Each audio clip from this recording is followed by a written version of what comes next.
So, good evening everyone. Kung explain ako ang topic na ko which is kaning OC48. So, ato ni may buwan unsa ni siya. So, introduction. In the fast-paced world of telecommunications where data travels at speed of light, one crucial component stands out. So, mo ni siya ang optical carrier which is also known as OC48. So, this topic delves in the significance of OC48 and makita ato ning may buwan sa kuan ang iyahang anong gamit siya ba. So, mo ni siya, mo ni yung nang sa kuan OC48.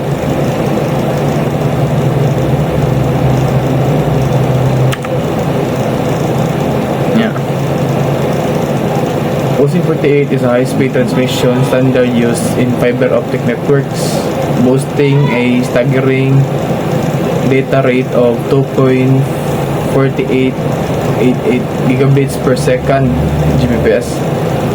This remarkable speed enables the rapid transmission of vast amounts of data, making it an essential element in supporting today's bandwidth-hungry applications and services. So, kanin siya ko'y kasagaran mo nang gigamit karon dun kanang amo ni ang gamit karon sa 48 pero nana sa tayo mga 5G ron nga mga kuan mga network ang kanang 5G dili na siya parehas og kaning ingan ni so si 48 o sa ako na explain niya kanang siya ang speed niya kaning speed niya 2.4888 gigabits so kayo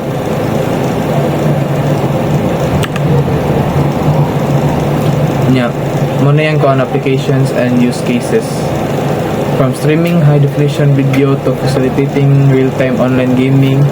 OC48 plays a pivotal role in delivering seamless digital experience to users worldwide.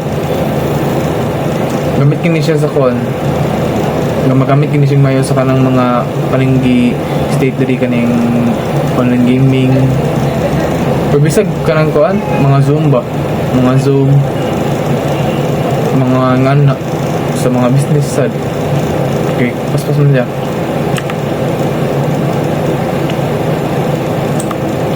So, kanina red ang kaning OC48 kay kato ang gamit ani niya kay nga pag-transmit kay dili man siya wireless like mura siya kanang mga lights ba light signals siya nga pan if ma-receive to kay manang kasi light signal siya nga ang kanang light ang speed of light kay dali ra ba kayo niya once ma-receive na to sa pan once ma-receive na sa usa ka device kay maabot ni siya hindi siya para sa 5G nga network kay wireless naman na dili naman na pan niya sunod kay kaning OPR kaning optical packet routers ang iyang evolution sa niya enhancing data transmission in the next generation networks. So optical packet routers or OPRs represent a pivotal advancement in telecommunications infrastructure, enabling high-speed, low-latency data transmission in next-generation networks. So, muna ang difference niya sa OPR o sa ordinary nga router. Ang kanang OPR day kay kanang OPR mura gipon niya siya router gipon niya siya pero daghan siya daghan sakit ba like kasagaran sa tungod na rin nga router kay na may mga sakit mga 7 mura na 7 or 8 mga 1, 6 di ko sure basta ka na siya daghan na siya mabot na siya og like 20 kapin niya ang difference na niya sa OPRs kay operate in the optical domain, processing and routing data packets using optical components and techniques such as optical switches and wavelength routing. So mo gyud siya gamit siya lighting gyapon, dili siya pa nya sa ordinary routers kay operate in the electronic domain, processing data packets using electronic circuits, switches, and routing tables. Pare-pareho na sila pero lahi Japan. Kaya ang ordinary nga routers kay kuan man siya, nasa siya kuan switches sad niya, hasta sa dang OPRs nasa switches niya. Ang OPRs lang kay kuan na siya og katong yang wavelength routing niya. Ang sa ordinary kay di niya transmit data over fiber optic cables utilizing light signals for high-speed, long-distance transmission. So, ano siya? Ang kaning ordinary routers kay dili man, kasi kung ano nila kay wireless connection man siya. Yang kaning OPR lagi kay kuan light signals siya, gamit siya light signals para high-speed yung kuan sa pag-transmit sa data. Yang ang evolution niya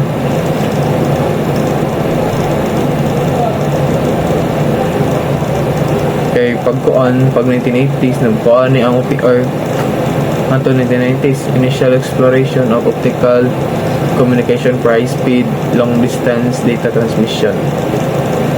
Pag late 1990s to early 2000s, introduction of optical switching technologies like wavelength routing, enhancing efficiency and scalability. So nagkanam na siya ka-improve sa early 2000s ito sa present kay development of optical packet switching, enabling direct switching of optical packets without conversion to electronic signals. Yung scalability, OPRs can efficiently handle increasing data traffic demands due to their scalability. Optical networking allows for dynamic bandwidth allocation and optimal utilization of optical resources, enabling OPRs to scale with growing network performance. So kanilang OPR day kay dali kini siya maka-handle og kanang mga kanang network nga example nihinay siya kay dagdag kay example sa atong wifi karon kay kamantay mo nang sa daghan mo connect niya og YouTube ingana ba kay malag siya kani siya kay kuan siya kanang maka-handle na siya ingana ba, pero mo lagi dili siya wireless.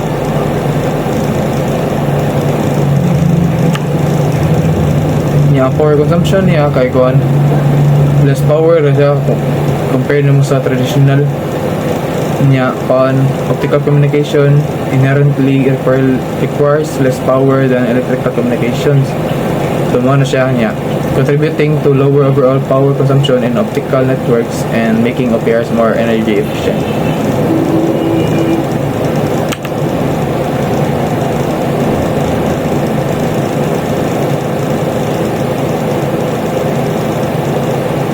Balik mo ni.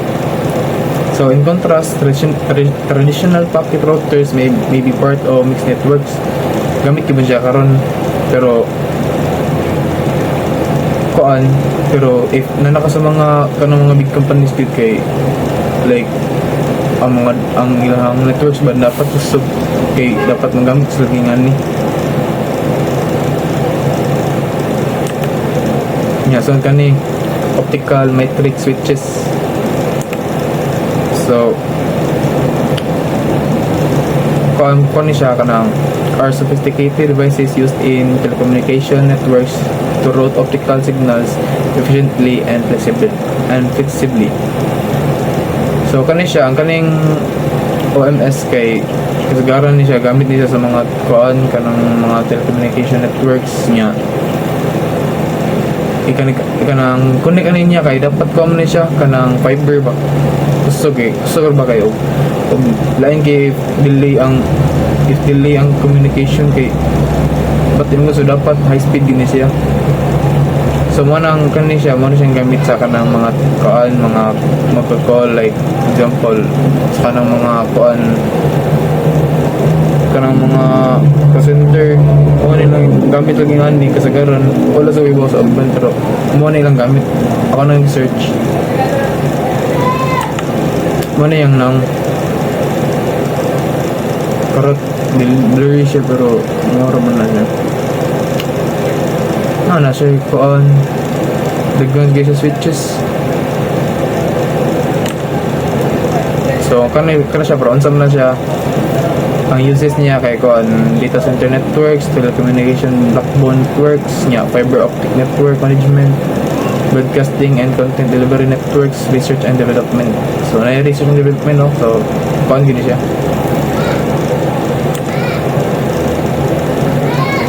One of the key advantage of OMS is its ability to support dynamic network configurations, enabling on-demand provisioning of optical connections. This flexibility is essential for applications such as data centers, cloud computing, and telecommunication services, where bandwidth requires can vary rapidly. So muna siya gid ang gamit gid sa kasagaran ng mga call center, kag konti mo nang daghang gid mga calls nya. Dili ra ba if example di mo gamit ani kay ang kana mga calls ninyo dili ra ba na makontanan kay ma-traffic ra ba na. So kani gid yung gamit, kani gid magamit ang OMS. Kaning kamar kani siya, kana flexible kani siya ba niya ang performance niya kay kanang nindot kani kayo di jud malag ba niya. Ang scalability niya kay dili ra pod gamay ra.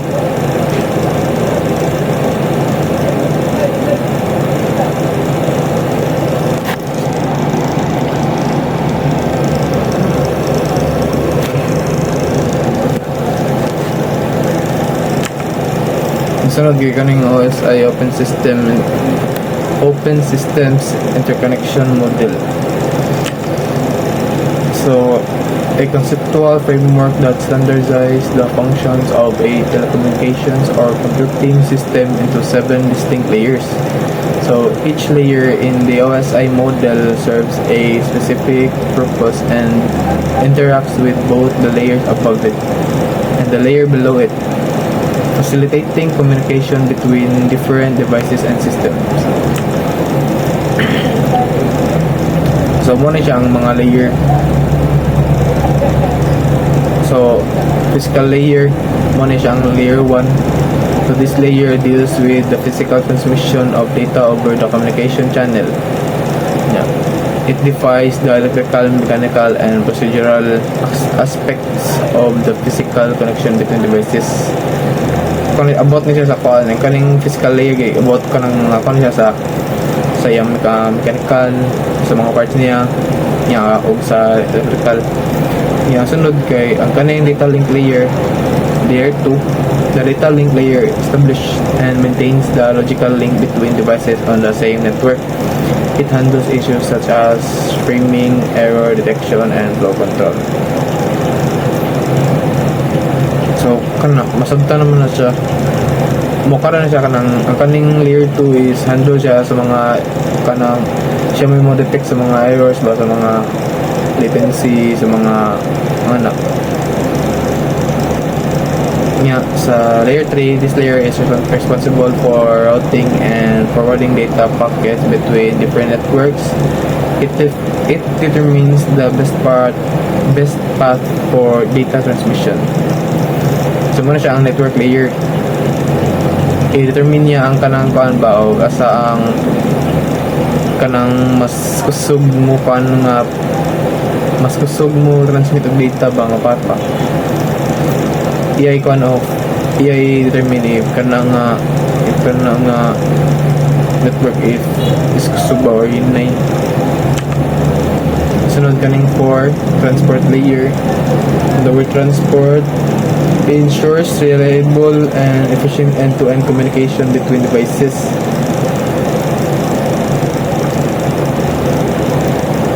Yan yung makuha ng segmentation, assembly, and error checking of data, as well as flow control and congestion avoidance. Muna siya ang transport layer. Nga sunod kay session layer. The session layer establishes and maintains and terminates connection between applications on different devices. So it manages session synchronization, checkpointing, and recovery mechanisms. Muna siya ang session layer. So, sunod kay kuan presentation layer, layer 6. This layer is responsible for data representation and translation between different formats. It handles tasks such as data encryption and syntax conversion. So, kani siya sa kuan na siya balik sa makita na ninyo mo ba ang sa tawagan na silbi ang interface ba. Yung sunod kay ang kuan last layer, which is layer 7, kasi may provide sa interface for application network services. Yeah, it includes protocols for tasks such as email, file transfer, and remote access. The OSI model serves as a reference framework for understanding and designing communication protocols and systems. It provides a structured approach to network communication, allowing different vendors and technologies to interoperate effectively. So, sunod kay kaning OSPF. So, OSPF, Open Shortest Path First. Siya is a routing protocol used in computer networks, particularly in large enterprise networks and internet service provider networks.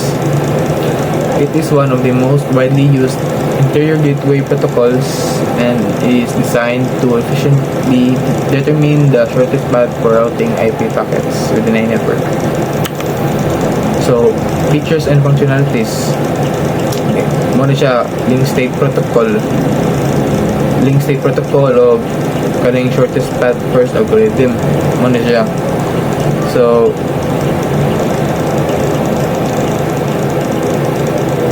link state nature means that each router builds and maintains a detailed map of the network's topology, ensuring it has an accurate understanding of available path and neighboring routers. Yeah, kaning shortest path first, by employing Dijkstra's algorithm, OSPF calculates the most efficient routes within the network.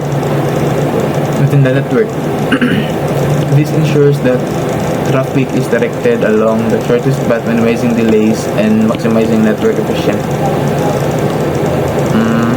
So makuha din niya dahil kanang yung ma-minimize ang delays ba para ma-maximize niya ang ka-efficient sa network. So makuha na siya kanang support sa IPv4 and IPv6. So compatible na siya sa duha kanang V4 of V6. So addressing ensures its applicability in network transitioning to the newer protocol, future-proofing network infrastructure investments. Nya on dynamic routing updates. So SPF routers continuously exchange information about the state of their links using OSPF link state advertisement LSA packets. So this dynamic routing processes ensures that routers have up-to-date information about network topology, enabling rapid adaptation to changes. So, kung ano siya ka na dapat ka ng ang dynamic niya kung ba ang process niya para ma-ensure siya nga kanang ang kaning version niya kay kanang latest gani kay ang technology kay nagagrabe ra ba, so dapat kuan niya dili siya makakuan sa mga bago nga mga updates. So, more to. Thank you.